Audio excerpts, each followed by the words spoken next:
Now, I would not recommend using pine in your house or in an outdoor wood burner that doesn't support it. Now, the Empire is a water boiled system, and you can burn pine or really any species of wood inside of it. It's not great. It puts a lot of creosote in there that you end up having to clean out. But I would not recommend pine in your house. Otherwise you're going to end up with creosote and you can end up with a fire in your household.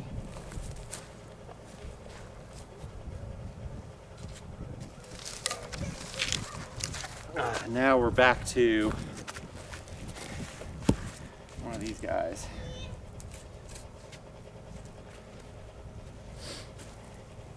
And this is such a young tree and it's the dead of winter. So I don't know, but we think this is black walnut. Not sure, we think so.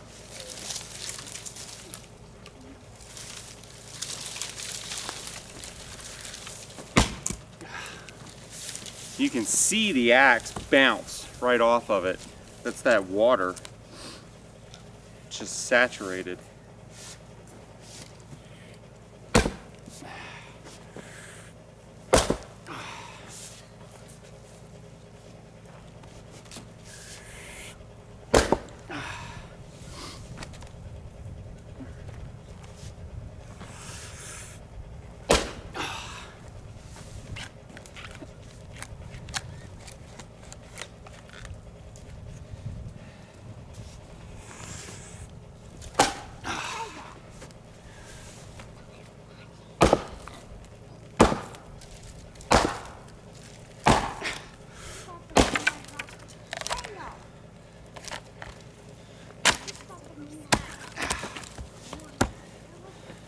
Sometimes good old-fashioned brute force will do it too.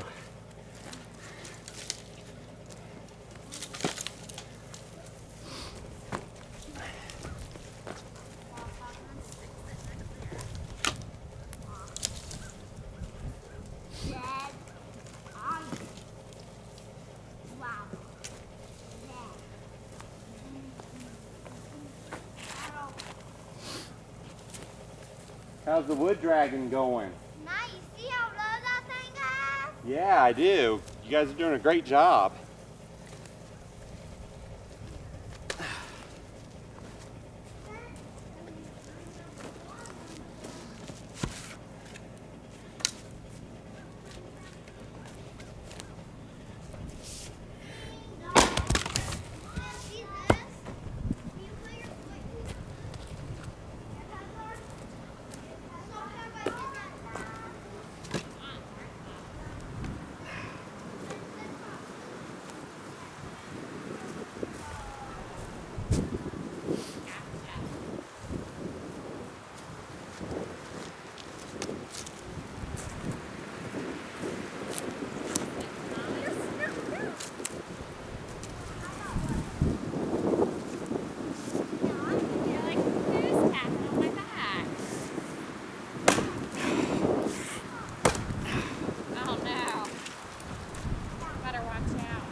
I'm going to try to give you all a little bit of a view inside the wood boiler.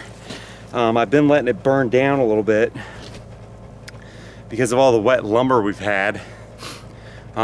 We bought the house and there really wasn't a whole lot of lumber left from the prior owner.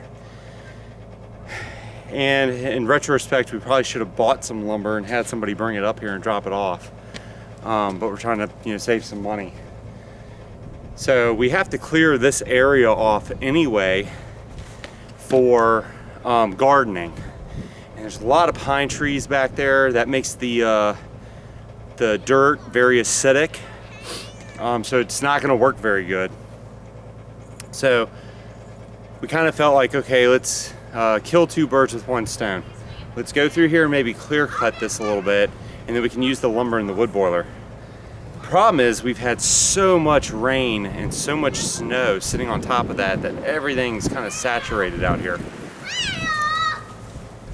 And with the rain and the saturation, the trees are just sucking it up like a straw. So the problem is we threw a bunch in here and we started realizing in the last like 2 to 3 days the wood boiler's really having a hard time with all the water, all the moisture. Now, normally I'll turn off the dampener, the fan in the back, but for right now, there's so little wood in there, it doesn't really matter at the moment. And once the smoke clears, I'll try to get you a shot inside the boiler. All right, yeah, we'll see if we can get it focused in there a little bit. Yeah, you can see there. So we got some coals there in the back, and we've got some lumber piled up. But you can see this whole front area is completely clear. And there's that creosote I was talking about. I mean, you can see it all over the door. It's all over the sides in there. Again, you know, probably from the prior owner. Probably not cleaning it. You know, that kind of thing. You can tell these are a little bit more seasoned, so they've been sitting here a little bit longer, less moisture. I'm going to throw them down as a first layer, and never throw it into the wood boiler like this, right? Because if you use your hand and you miss, you could boom, hit that, and I mean you could end up with a broken hand. So we're going to take this. There we go. Throw another one in there.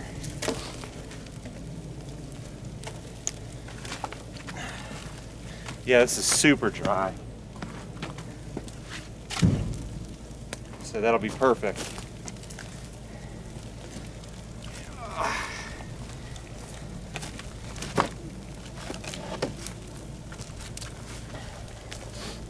We'll throw one more real good dry one in here.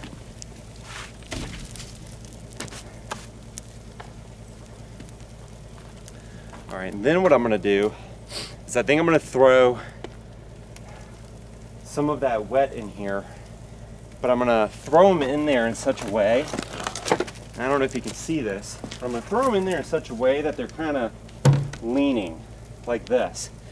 And what that does at nighttime, when the temperatures really drop around here, these will kind of fall in to the coals as those top logs fall, and it kind of slowly keeps feeding the fire to make the wood last longer, and you know, this way we're not having to cut as much.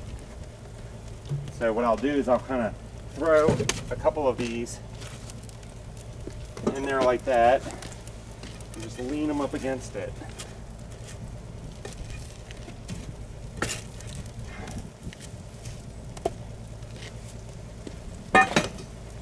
And plus I'm placing them that side in, right, so that the moisture gets dried out faster.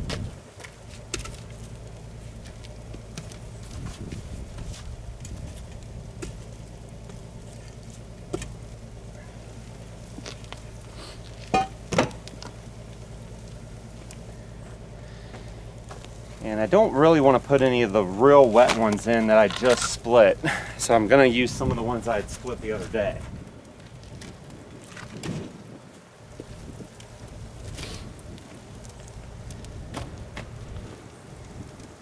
And I think now what I want to do is probably, let's do one more. Let's do one more.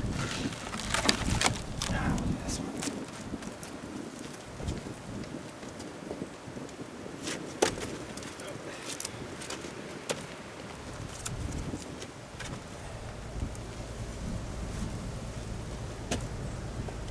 Wow, this guy's fighting me. Come on.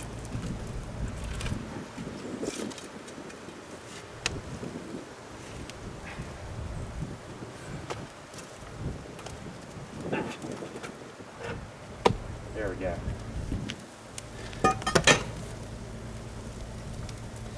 And then, you know, Vanessa brought a couple of these roots. So I'll just throw those in here, you know, just right there on top. And now I think what I'm gonna do is I'm gonna throw a couple more logs of the pine on there. The pine will burn really fast normally.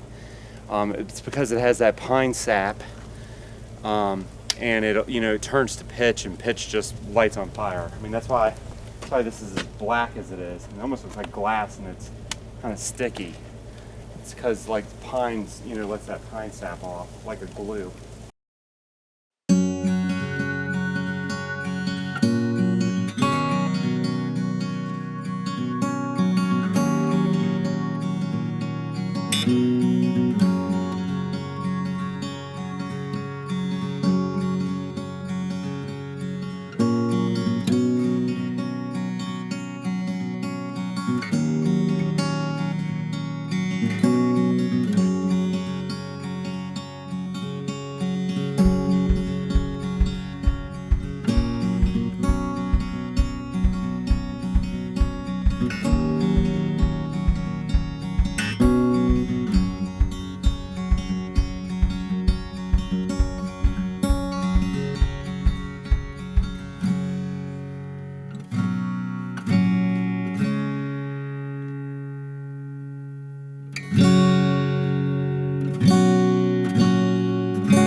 Well, folks, thanks for joining us here on the Hideaway Homestead.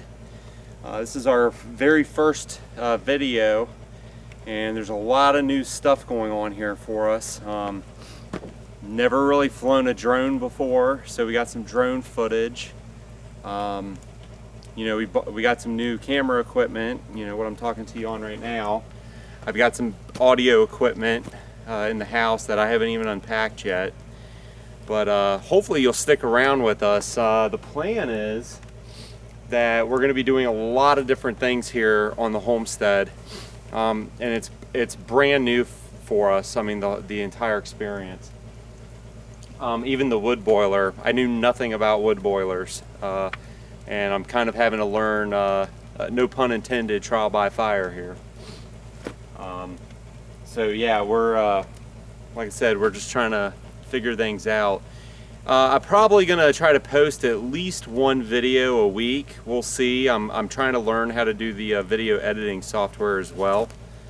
But yeah, once I have that kind of down packed, we might be able to get more than one video out a week. Probably do 2 videos a week, and we're gonna be doing all sorts of stuff here. The plan is to start figuring out some of our zones where we're going to want things, gardening, eventually down the road animals. We want to get some chickens, some goats, definitely some pigs, maybe even a milking cow. And I'm sure you've noticed kind of on the footage, there's a couple of different buildings here on the property, and I will definitely be doing a property tour as one of our videos here in the future. I'll probably wait until my brother Chris, who's living in Baltimore right now, moves down. This way we can have Chris here, my wife Vanessa, the kids. Chris's long-term plan is to come down, and he's going to be moving in the detached house, the one that's not part of the main house, which is a really amazing house. And I'm fortunate that he's able to get out of the city and come down here and turn back into the country bumpkin that he was before he left. But yeah, definitely stick around and go on a journey with us. We're gonna turn this place into something special, I think. All right, thanks.